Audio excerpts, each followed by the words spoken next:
Honorable members, I take this opportunity to extend birthday greetings to Honorable Member of Parliament, Shri Vivek Tankha. कल भारत की संसदीय यात्रा का एक स्वर्णिम पल था।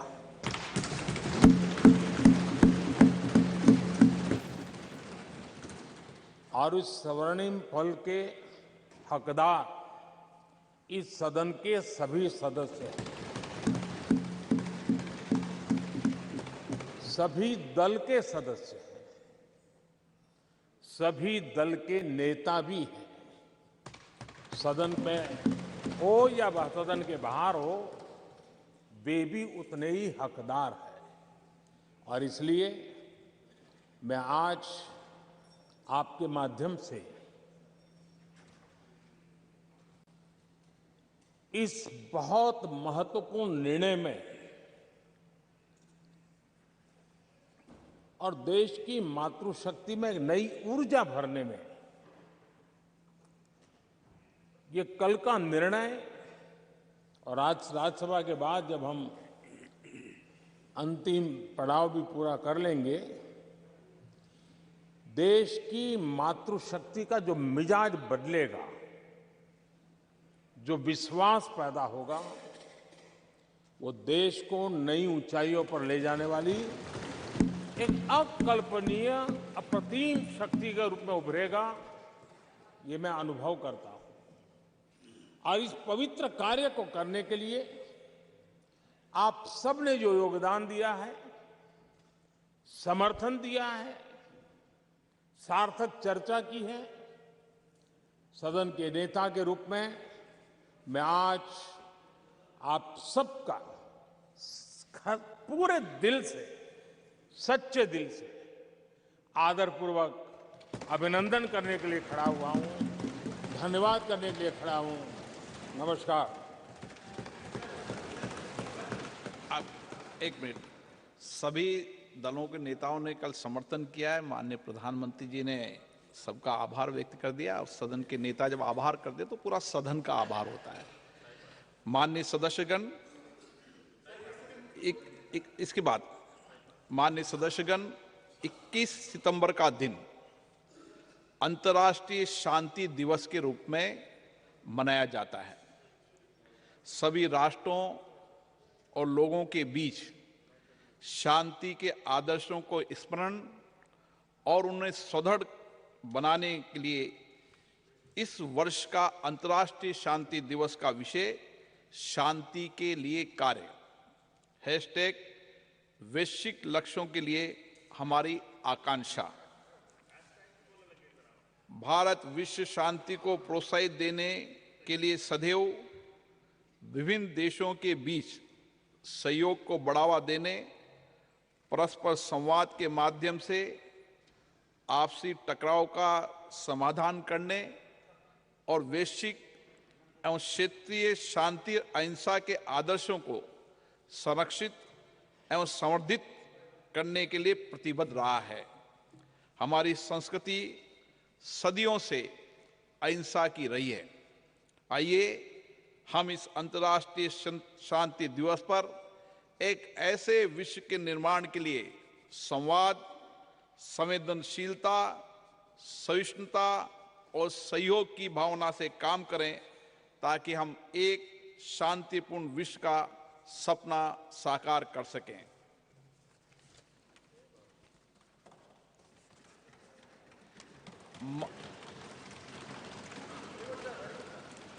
माननीय सदस्यगण, अंतरिक्ष के क्षेत्र में हमारी महत्वपूर्ण उपलब्धियों के लिए पूरे देश को बधाई देते हुए मुझे बेहद खुशी हो रही है। इन उपलब्धियों से प्रत्येक भारतीय गौरवान्वित हुआ है और वैश्विक स्तर पर हमारे देश का कद बढ़ा है। 23 अगस्त 2023 को चंद्रमा के दक्षिणी ध्रुव के पास उतरने वाला पहला देश बनकर हमने एक ऐतिहासिक उपलब्धि हासिल की है। चंद्रयान 3 की मिशन की सफलता हमारे वैज्ञानिकों के अथक प्रतिबद्धता का प्रमाण है, जो निरंतर ब्रह्मांड के सुदूर क्षेत्रों तक पहुंचने का प्रयास करते आए हैं। इस सदन के माध्यम से मैं इस अभूतपूर्व उपलब्धि के लिए इसरो के सभी वैज्ञानिकों और इंजीनियरों और भारत के लोगों को बधाई देता हूं। भारत विश्व कल्याण के लिए अपनी सफलताओं और उपलब्धियों को दूसरों के साथ साझा करने में विश्वास रखता है। इसलिए हमने चंद्रयान 3 की सफलता को विश्व के वैज्ञानिक समुदाय और पूरी मानवता को समर्पित किया है। हमारे प्रज्ञान रोवर ने हमें चंद्रमा पर sulphur, oxygen, aluminium, calcium, iron जैसे तत्वों की मौजूदगी सहित अन्य अमूल्य जानकारी भेजी है, जिससे अंतरिक्ष के बारे में मानव ज्ञान में वृद्धि होगी और भावी अभूतपूर्व खोजों का मार्ग प्रशस्त होगा।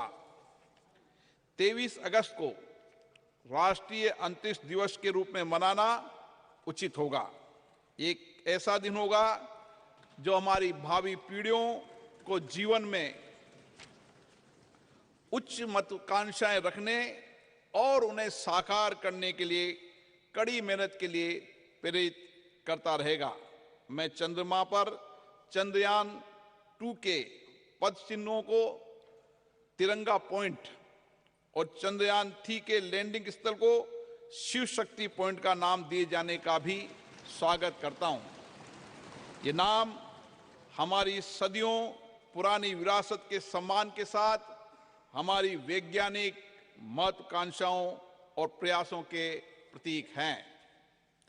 अंतरिक्ष अन्वेषण के क्षेत्र में प्रगति जारी रखते हुए चंद्रयान 3 की सफलता के 10 दिनों के भीतर हमने 2 सितंबर 2023 को अपना पहला सौर मिशन आदित्य L1 लॉन्च किया। ये सूर्य का अध्ययन करने वाला हमारा पहला वैज्ञानिक मिशन है, जिससे सूर्य के भीतर होने वाली भौतिक प्रक्रियाओं और पृथ्वी पर उनके प्रभाव के बारे में जानकारी में वृद्धि होगी। चंद्रयान 3 और आदित्य L1 सफल अंतरिक्ष कार्यक्रम होने के साथ ही भारत की वैज्ञानिक और तकनीकी शक्ति के उदय और हमारी प्रतिभा और क्षमता के प्रतीक हैं। इन दोनों मिशनों में बड़ी संख्या में महिला वैज्ञानिकों ने आगे बढ़कर नेतृत्व किया है, जिससे नए भारत में महिलाओं के योगदान का पता चलता है। इन दोनों मिशनों को पूरी तरह से भारत में डिजाइन और निर्मित किया है। हमारे अंतरिक्ष कार्यक्रम की जो बात दूसरों से अलग करती है, वह हमारी सभी परियोजनाओं में कम लागत। इससे अंतरिक्ष प्रौद्योगिकी में हमारी बढ़ती क्षमताओं के साथ साथ हमारे वैज्ञानिकों की प्रतिभा का परिचय भी मिलता है। इन उपलब्धियों के फलस्वरूप भारत ने अंतरिक्ष के क्षेत्र में विश्व में अग्रणी देशों में अपना स्थान बनाया है। ये सभी उपलब्धियां प्रधानमंत्री माननीय नरेंद्र मोदी जी के नेतृत्व में भारत सरकार के अथक प्रयासों से संभव हुई है। प्रधानमंत्री बनने से पहले भी श्री मोदी जी अंतरिक्ष में गहरी रुचि रही है और चंद्रयान मिशनों के साथ उनका गहरा भावनात्मक जुड़ाव रहा है। 2008 में जब चंद्रयान 1 का सफल प्रक्षेपण हुआ था, वो इसरो गए और व्यक्तिगत रूप से वैज्ञानिकों को बधाई दी।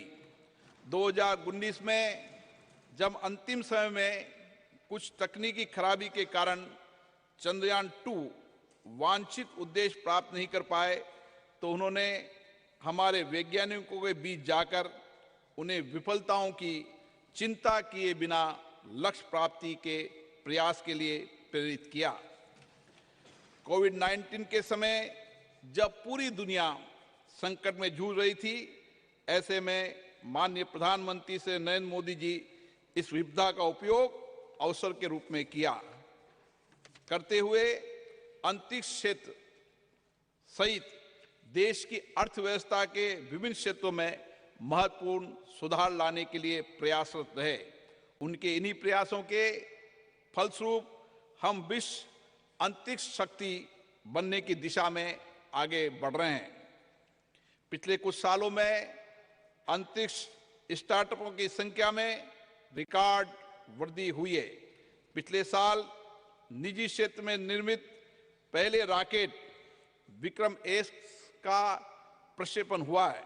युवा स्कूली छात्रों ने 2 उपग्रह आजादी सेट और आजादी सेट 2 लॉन्च किए।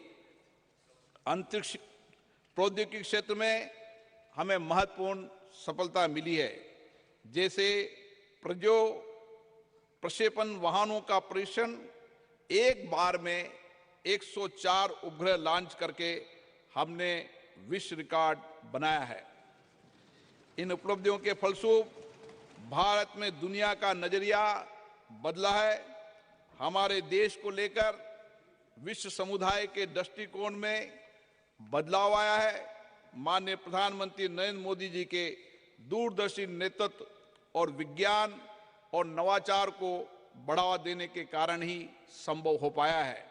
हमारा सफल अंतरिक्ष कार्यक्रम उनके जय विज्ञान, जय अनुसंधान के आह्वान का सबसे बड़ा प्रमाण है। ये विज्ञान और नवाचार कि हम राजनीतिक, सामाजिक, आर्थिक न्याय के साथ साथ हम प्रतिष्ठा और अवसर की समानता भी देंगे। तो ये जो शौचालय वाला विषय है, छोटा विषय नहीं है। जो संविधान की प्रस्तावना में लिखा हुआ है, प्रतिष्ठा और अवसर महिलाओं को बढ़ाने वाला विषय था। उज्ज्वला योजना, किसी के घर में गैस, किसी के घर में गैस नहीं है, असमानता थी, उसको दूर किया। नल से जल, किसी के घर में नल और कोई महिला दूर से पानी ला रही है। मैं राजस्थान से आता हूं, आपको भी पता है, रेगिस्तानी मेरा क्षेत्र है। मैंने महिलाओं को देखा है, मैं भी पानी लाता था दूर से जब घर में नल नहीं था। तो हमने देखा महिलाओं की क्या स्थिति है। असमानता फील्ड में, ये अगर किसी ने देखी तो हमारे प्रधानमंत्री नरेंद्र मोदी जी ने, और अब असमानता दूर की, नल से जल। प्रधानमंत्री मुद्रा योजना, प्रधानमंत्री मुद्रा योजना लगभग 68% महिलाएं बेनिफिशियरी है मुद्रा योजना में। स्टैंड अप योजना, बैंक तो पहले भी थे सर। किसी प्रधानमंत्री ने अगर बैंकों को निर्देश दिए कि कोई भी ब्रांच होगी, उस ब्रांच में 2 अकाउंट आपको करने पड़ेंगे 10 लाख से 1 करोड़ के। सर ये स्टैंड अप योजना है। 10 लाख मिनिमम लोन, 1 करोड़ तक, और आपको 2 अकाउंट करने पड़ेंगे, जिसमें एक महिला होगी और एक SC/ST का अकाउंट होगा। ये भी किसी ने किया तो नरेंद्र मोदी जी ने किया सर। तो महिला सशक्तिकरण, ये चलते हुए बढ़ते हुए कदम है जिनको मैं थोड़ा गिनाना चाहता हूं। मैटरनिटी लीव 12 सप्ताह से अगर किसी ने बढ़ाई 26 सप्ताह की तो नरेंद्र मोदी जी ने की सर।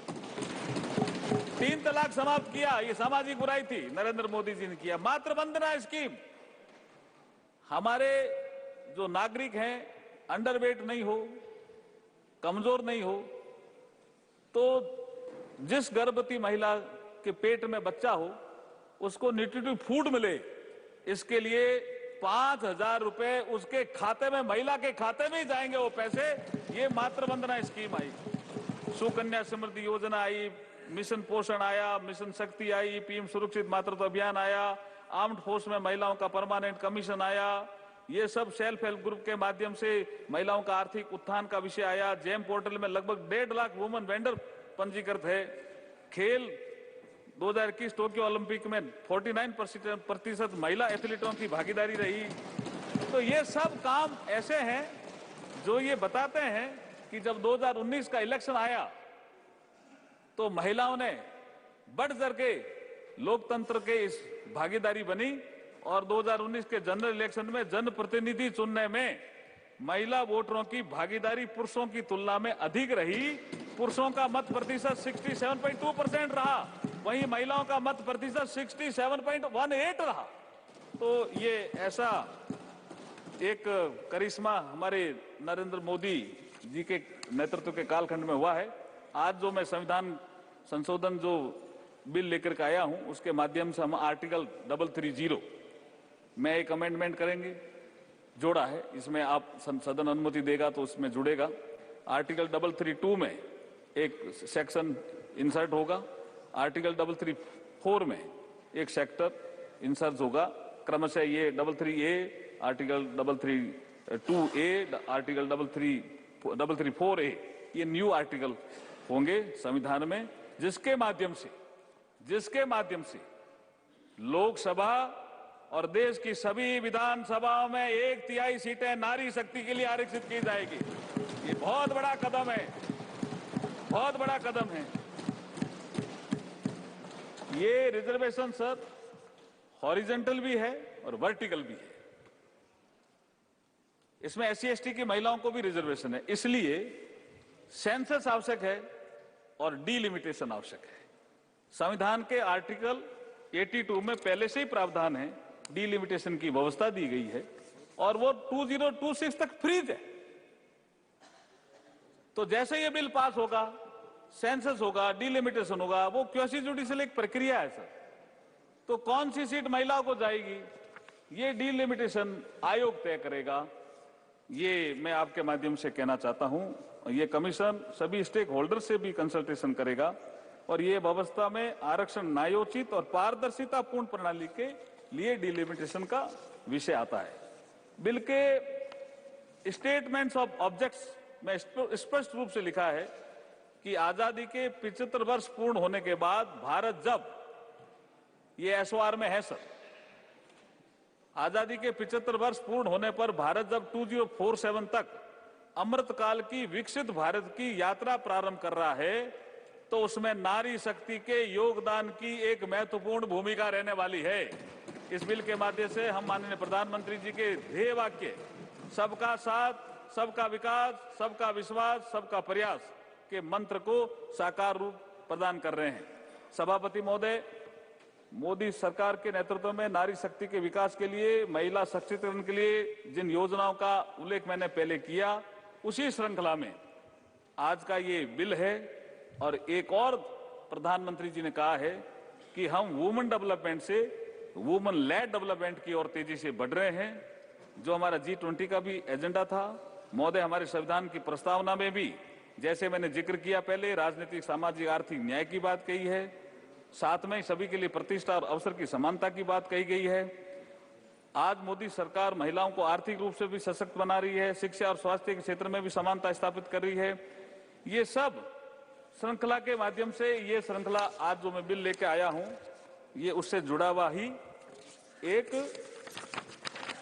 कदम है।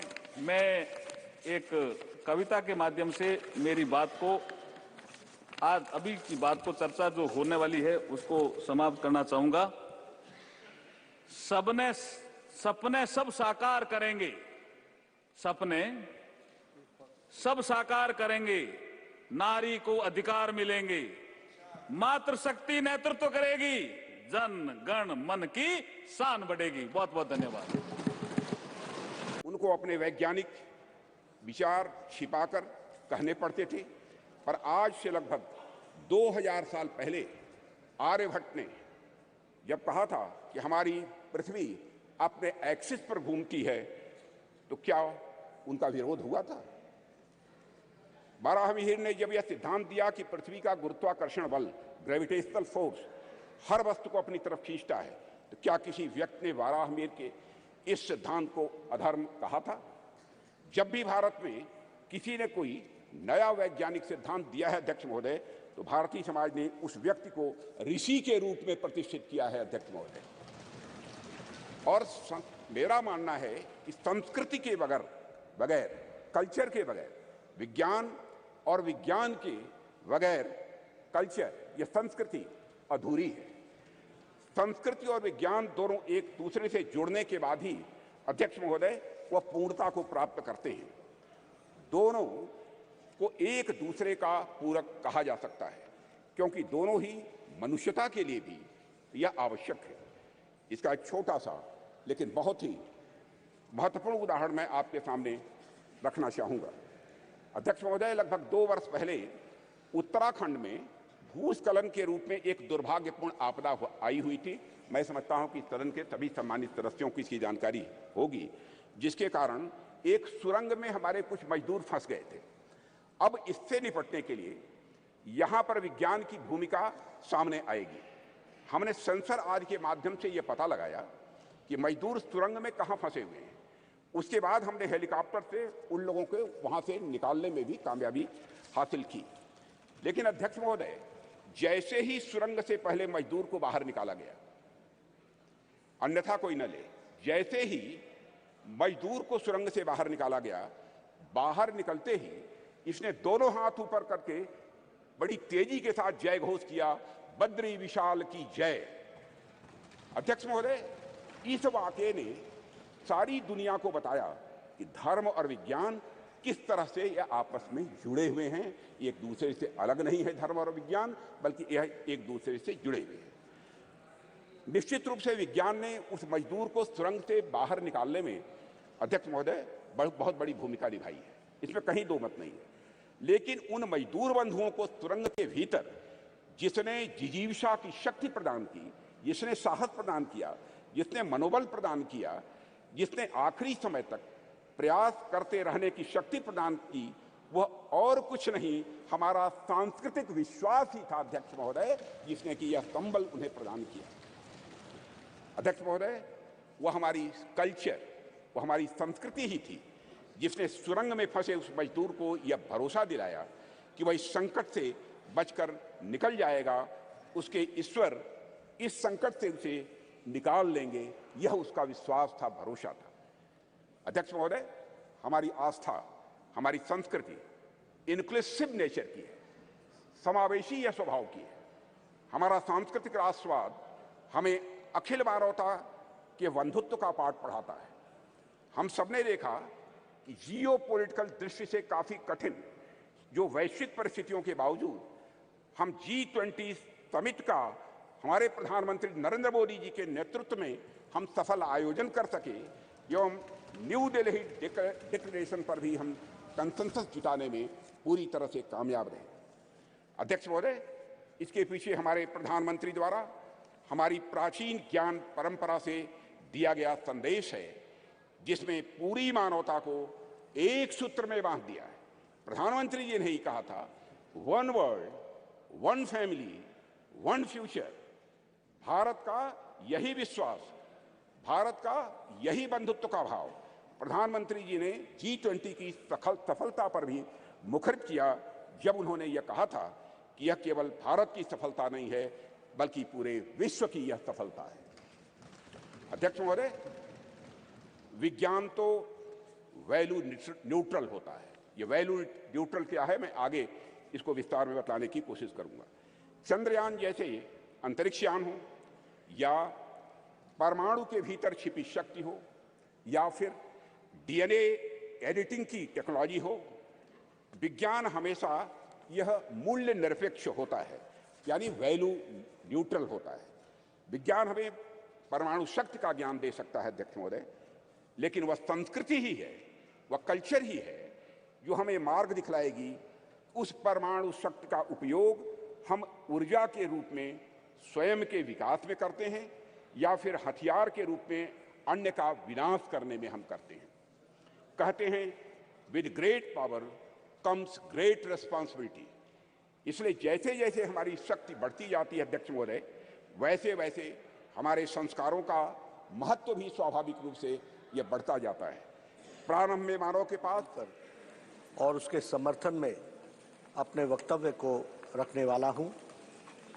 हम सब जानते हैं कि इस नए संसद भवन की शुरुआत गणेश उत्सव के दिन से प्रारंभ हुई और कल लोकसभा में निर्विघ्न ये महिला संशोधन बिल, नारी शक्ति वंदन बिल निर्विघ्न पास हुआ और मुझे आशा ही नहीं विश्वास है कि आज यहाँ भी ये किसी भी बाधा के बगैर, किसी भी विघ्न के बगैर सर्वसम्मति से 128 कॉन्स्टिट्यूशनल अमेंडमेंट बिल पास होगा और सबकी सहमति इसमें मिलेगी। हम यह भी जानते हैं कि हमारे प्रधानमंत्री मोदी जी, मैं उनको धन्यवाद देना चाहता हूं, जिन्होंने यह नारी शक्ति वंदन बिल लाकर जो रिजर्वेशन का विषय काफी लंबे अंतराल से चल रहा था, उसको एक निर्णायक मोड़ पर लाने का प्रयास किया है। इसके लिए मैं जहां उनको धन्यवाद देता हूं, वहीं जो उन्होंने नारी के सशक्तिकरण के लिए, एम्पावरमेंट के लिए जो पिछले 9 साल में कार्य किए हैं, उसके लिए भी मैं उनको धन्यवाद देता हूं, जिसने भारत की नारी को सुधारने में और उसकी दशा और दिशा और आगे मजबूती से समाज में बढ़े, इसके लिए बहुत ही कारगर कदम उठाए हैं। और उसी कदम में यह कदम भी एक बहुत महत्वपूर्ण कदम है, जिससे नारी का सशक्तिकरण होगा और नारी को ताकत मिलेगी। शब्दों के बारे में कई लोगों का अपना अपना वक्तव्य हो सकता है, लेकिन नारी शक्ति वंदन विधेयक, ये नारी शक्ति वंदन, यह शब्दावली ही अपने आप में हमारी सरकार की, हमारे प्रधानमंत्री जी की और हमारे समाज में महिलाओं को देखने के दृष्टिकोण को स्पष्ट करता है और एक दिशा देता है। सभापति जी, मैं यहां यह भी कहना चाहता हूं कि हम सब लोगों के मन में कुछ धारणाएं बन गई और वो धारणा ये बनी है कि जैसे हम महिलाओं पर कोई कार्य कर रहे हैं तो कुछ एहसान कर रहे हैं। अगर हमने महिलाओं के सशक्तिकरण के लिए कुछ किया तो हम कुछ ऑब्लाइज कर रहे हैं। मैं यहां स्पष्ट करना चाहता हूं कि भारत की संस्कृति में महिलाओं का बहुत बड़ा स्थान रहा है। ये हमारा और आपका नहीं, ये हमारे को, हमारे पूर्वजों ने, हमारी संस्कृति ने महिलाओं को जिस तरीके से समाज के में प्रतिस्थापित किया, वह बताता है कि हमेशा ही हमारी संस्कृति में महिलाओं का स्थान उज्जवल रहा है। इसलिए वो पिछड़े हैं, वो असहाय हैं, वो अबला नारी, ये शब्दावली हमारी नहीं रही है और हमने नारी को शक्ति के रूप में देखा, देवी के रूप में देखा और समाज को दृष्टि देने वाला। और इसीलिए प्रधानमंत्री जी जब कहते हैं विमेन एम्पावरमेंट, तो वो हमेशा विमेन लेड डेवलपमेंट की बात करते हैं और उन्होंने G20 में भी दुनिया को बताया that it is not only women empowerment, it is a women led development. यह भारत की सोच को प्रतिपादित करते हुए दुनिया के सामने रखने का काम हमारे प्रधानमंत्री मोदी जी ने G20 के माध्यम से भी किया है। मैं जब भारतीय संस्कृति की बात करता हूं तो भारतीय संस्कृति में नारी का स्थान अगर हम देखें तो आर्थिक स्वायत्तता में हमेशा उसका स्थान रहा। उसके सामाजिक जीवन में आर्थिक स्वायत्तता रही। अध्यात्म से लेकर अध्यापन तक नारी का विशेष योगदान रहा है। और अगर हम हड़प्पन काल की भी बात करें तो वो जो कांस्य की मूर्ति डांसिंग गर्ल है, वह बताता है कि हमारे समाज में महिलाओं को कितनी स्वतंत्रता थी और कितना इंडिपेंडेंस था, यह भी उसमें से दर्शाता है। यह दीगर बात है कि कुछ हमारे, जब हम गुलामी के काल से गुजरे, मेडिवल पीरियड से गुजरे, तो उस समय पर्दा सिस्टम से लेकर के महिलाओं का जरूर कुछ जो उत्थान का स्थान था उसमें कमी आई, लेकिन भारतीय संस्कृति में उसे हमेशा ऊर्जा का स्थान दिया गया, देवी का स्थान दिया गया, शक्ति के रूप में देखा गया। और हमारे यहां शब्दावली भी वैसी है, गौरी शंकर, गिरजा शंकर, भवानी शंकर, सीताराम, राधे श्याम। अब हमको दुनिया समझाए लेडीज फर्स्ट, ये हमारे साथ एक तरीके से मजाक नहीं तो और क्या है, हमारी संस्कृति को समझने की आवश्यकता है। और वैदिक काल में भी विदुषियों की कोई कमी नहीं थी। वैदिक काल में भी अगर हम देखें तो अगर जब शास्त्रार्थ आदि शंकराचार्य जी के साथ जब मंडन मिश्र जी का हुआ, तो आप जानते हैं उसमें न्यायाधीश कौन था? उसमें न्यायाधीश मंडन मिश्रा जी की पत्नी उभय भारती थी, यह भी हमको ध्यान में रखना चाहिए। उसी तरीके से यजुर्वेद काल में महिलाओं को बराबर का स्थान दिया गया और कहा गया कि राजा अगर न्याय प्रेमी है तो रानी भी न्याय प्रेमी होनी चाहिए। इतनी दूर की सोच रखी गई थी, यह भी हमको ध्यान रखना। उसी तरीके से 4th सेंचुरी में, 4वीं सेंचुरी में प्रभावती गुप्त जो इंडियन हिस्ट्री में प्रथम राज्य इन्होंने किया, वह बताता है कि महिलाओं का कितना गौरवमय इतिहास रहा है। रानी जीजाबाई जो मराठा रानी के रूप में जानी गई, उनका जो गाइडेंस थी, उनका जो डायरेक्शन था, उसने छत्रपति शिवाजी को हिंदवी स्वराज्य बनाने के लिए प्रेरित किया, यह भी हमको ध्यान में रखना चाहिए।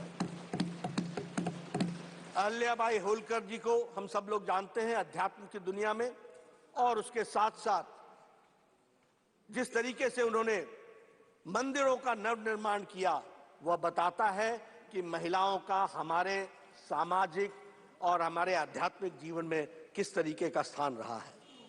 1857 का हमारी क्रांति, और उसमें भी रानी लक्ष्मीबाई को हम नहीं भूल सकते, उनका नेतृत्व हम भूल नहीं सकते। और यहां हमारे संविधान सदन में जो कित्तूर रानी चेन्नम्मा जी की जो मूर्ति है, वह संविधान सदन में सुशोभित होकर के वह भी भारत की गाथा और महिलाओं की गाथा बताती है। पोर्चुगीज के खिलाफ अगर कर्नाटक के महारानी अबक्का ने अगर लड़ाई लड़ी, तो वह भी एक अपने आप में गाथा बताती है कि महिलाओं ने किस तरीके से हमारे विकास के लिए काम किया है।